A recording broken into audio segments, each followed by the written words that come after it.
We are the change we have been waiting for. Change will not come if we wait for some other person, or if we wait for some other time. We are the ones we've been waiting for. We are the change that we seek. A change is brought about because ordinary people do extraordinary things. We don't ask you to believe in our ability to bring change. Rather, we ask you to believe in yours.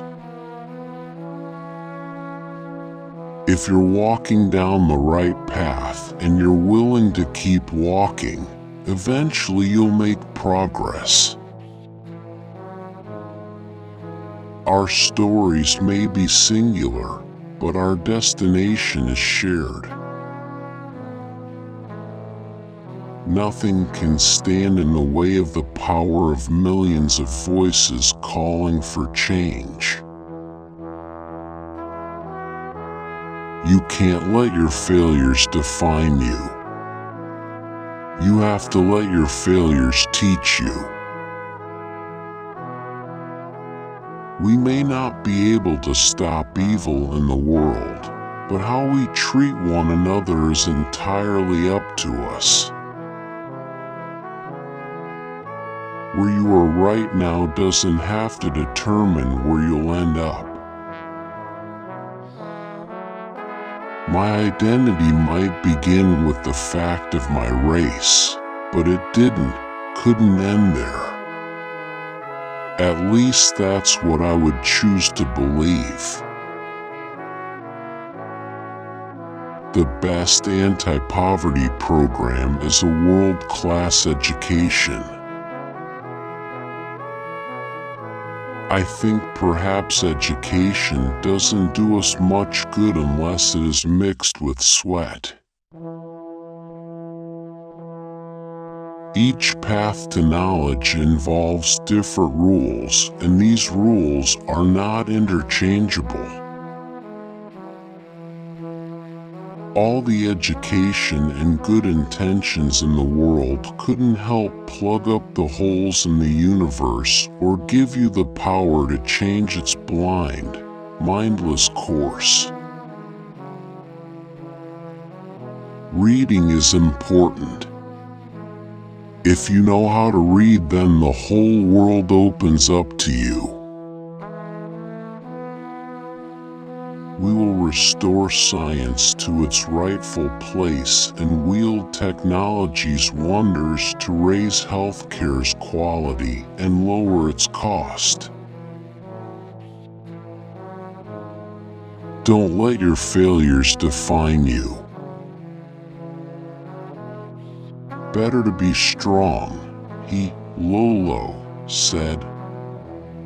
If you can't be strong, be clever and make peace with someone who's strong.